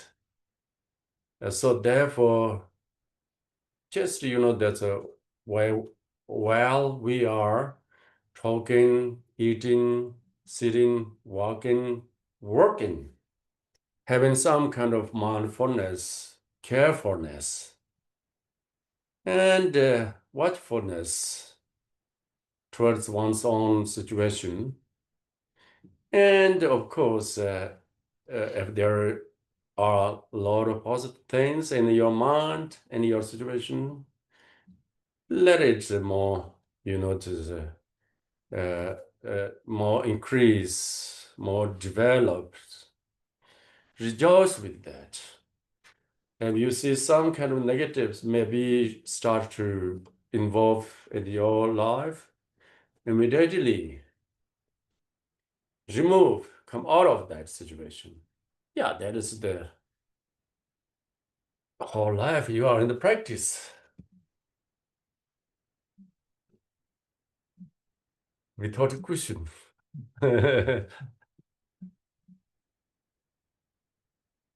Alors, comme pratiquant, notre vie ne se passe pas seulement sur le coussin, mais en toute situation de la vie quotidienne, appliquer une attention, une vigilance, prendre soin C'est vraiment ça une façon profonde de pratiquer et de maintenir la pratique euh, et d'accroître la qualité de notre pratique dans toute situation de la vie quotidienne, de nous engager de moins en moins dans des situations des actions néfastes, que ce soit lorsque nous nous parlons, lorsque nous mangeons, lorsque nous sommes assis, lorsque nous marchons, lorsque nous travaillons, apporter une attention, un soin, une conscience, une attention, une vigilance envers sa situation et envers chaque situation. Et si nous sommes face à des choses qui sont positives, essayer de les développer et s'en réjouir.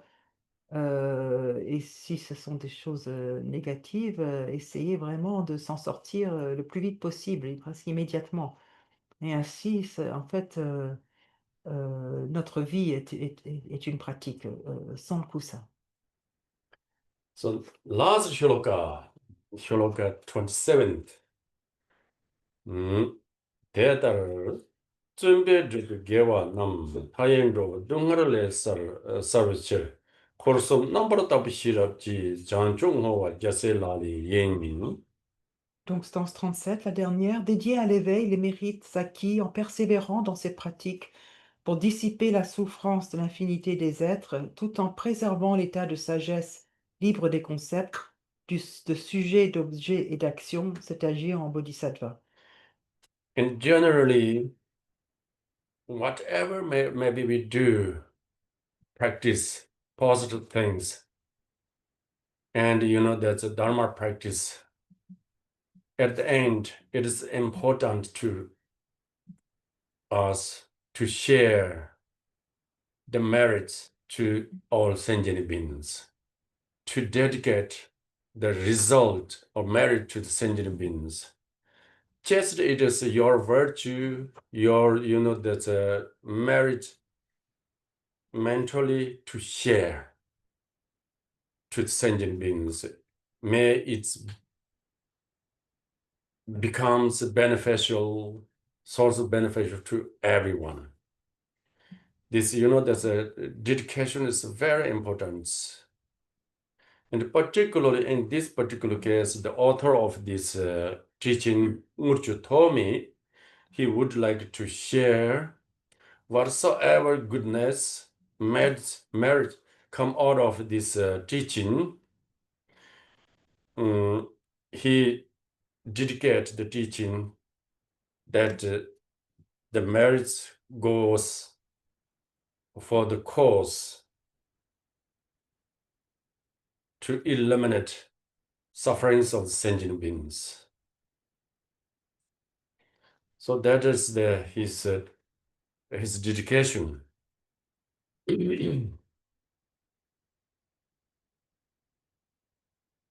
Quelle que soit notre pratique enfin, du dharma, il était important de partager son mérite, le mérite de cela avec tous les êtres sensibles, de dédier le résultat, de dédier le mérite. Nous pouvons partager notre vertu, notre mérite mentalement avec tous les êtres sensibles et faire le souhait qu'ils deviennent une source de bienfaits pour tous les êtres. La dédicace est extrêmement importante et ici, l'auteur Gyaltse Togme souhaite partager toute la vertu, quelle qu'elle soit, qui découle de cet enseignement avec tous les êtres. Donc, afin de dédier, il dédie le mérite à la cause, à- il dédie ce mérite au souhait d'éliminer la souffrance de tous les êtres sensibles. C'est sa dédicace. And particularly Bodhisattva's way of dedication is here. Korsam number tapa is a theoretical dualistic view. How to say this is purify or the wisdom which is mm, with thoughts, the dualistic three circles clanging, which means the first for the the real bodhisattvas, they have no dualistic view, and there's no the something clanging and grasping that self and practitioner and practice dharma and to dedicate someone. Such three cycles of clanging dualistically does not exist in their mind. And with this profound knowledge, non-dual wisdom knowledge, then dedicate the merit.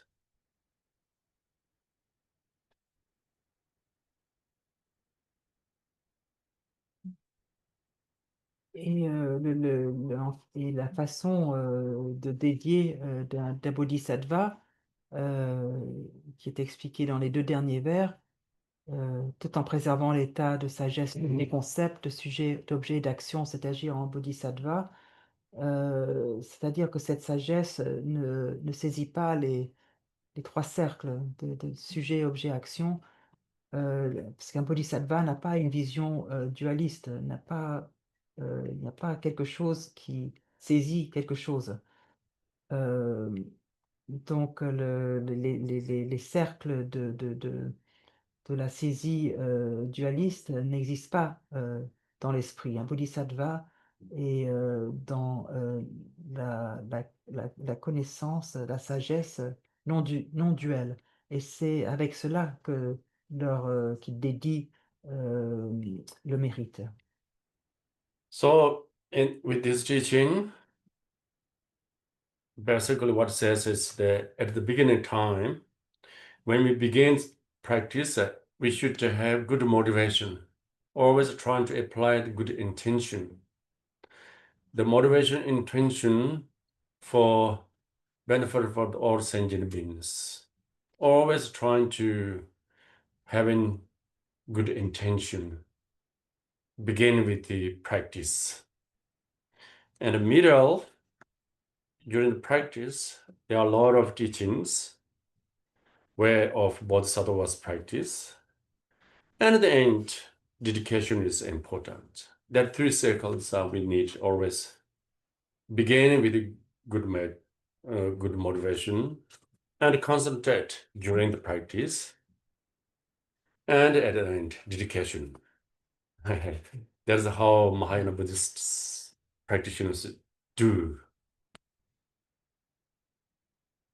Donc, avec cet enseignement, nous avons vu qu'elle commence vraiment avec une bonne motivation, toujours avoir cette motivation, cette attention d'accomplir le bienfait de tous les êtres sensibles. Donc, toujours avoir cette bonne intention. Ensuite, le corps de l'enseignement, c'était beaucoup voilà, de méthodes, enfin d'enseignement sur la pratique à proprement dite du bodhisattva. Et ensuite, la dernière partie, c'est l'importance de la dédicace. C'est comme cela que les pratiquants du bouddhisme Mahayana font. So, 37 practice of Bodhisattva is completed. Voilà, et donc nous avons complété les 37 pratiques du bodhisattva. So there's some other little bit of things I was just going to read, okay? 도지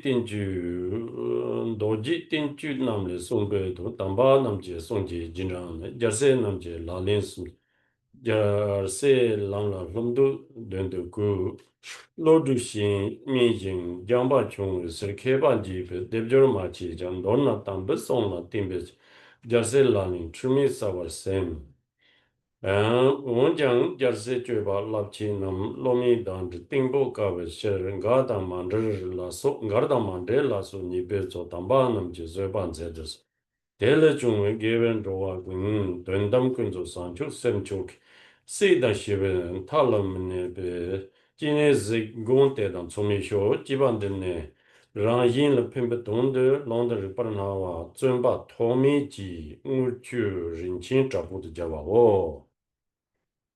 Donc là, Khenpo a lu le reste du texte après le vers, la stance 37.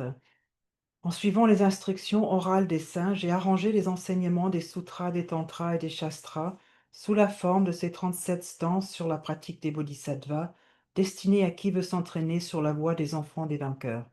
Comme je manque autant d'intelligence que d'éducation, cette composition ne fera pas les délices des érudits. Mais puisqu'elle s'appuie sur les sutras et les enseignements des saints, je pense qu'elle décrit la véritable pratique des bodhisattvas.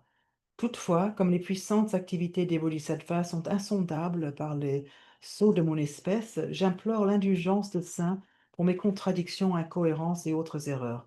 Par les mérites de ce travail, puissent tous les êtres devenir, grâce au suprême esprit d'éveil relatif et absolu, semblables au protecteur Chenrezig qui demeure au-delà des limites du samsara et du nirvana. C'est pour son propre bien et celui des autres que le moine Togmé, qui enseigne les textes et la logique, a composé ces stances dans la grotte du joyau du Goldshu. Okay. 선원대의 덕제스 아니 동네니 베드라나 강제네 제가 난제 와라이 세베 조레 로바르와쇼 야마르 바브 제다 겐바다 콘도 삼보대양 예다 문제 지소 달라 신게와 대다 담제 라도노 상게 고소니 베신 주님 민주를 된다 신나 당겐데 미체를 베신 라기 제다 모마몬란로 아이시주. Okay, so Thank you, Khenpo. Sorry, Khenpo. There's someone raise his hand up. okay, wow. Is there any? Yes, oui, c'était moi. Du coup, c'était sur la stance 32, j'avais une question. On dit critiquer les autres bodhisattvas sous l'emprise des émotions négatives, c'est se dégrader soi-même. Pourquoi on ne dit pas juste critiquer les autres, tout simplement? Ça veut dire bodhisattva et les autres personnes qui sont pas encore en quête de l'éveil. He has a question on stanza 32, 32. yeah, where it says criticize other bodhisattvas under and taken by negative emotions. He's saying why is it just about bodhisattvas? Why isn't it just criticizing anyone? Generally criticize anyone is not good due to your disturbing emotions. By your disturbing emotions, criticize others is not good. Particularly if you criticize bodhisattva, that is a very heavy negative karma. Évidemment, critiquer qui que ce soit n'est pas une bonne chose, mais critiquer un bodhisattva est encore plus lourd en termes de karma négatif. Thank you, Khenpo. Heavy things mentioned for only Sorry? heavy negative karmas are it's mentioned. Ouais. C'est un karma très lourd, karma négatif très lourd. Okay. Okay, see you. Good day, Thank you. everyone. Thank you, Khenpo. See you next time. Okay, Thank you. next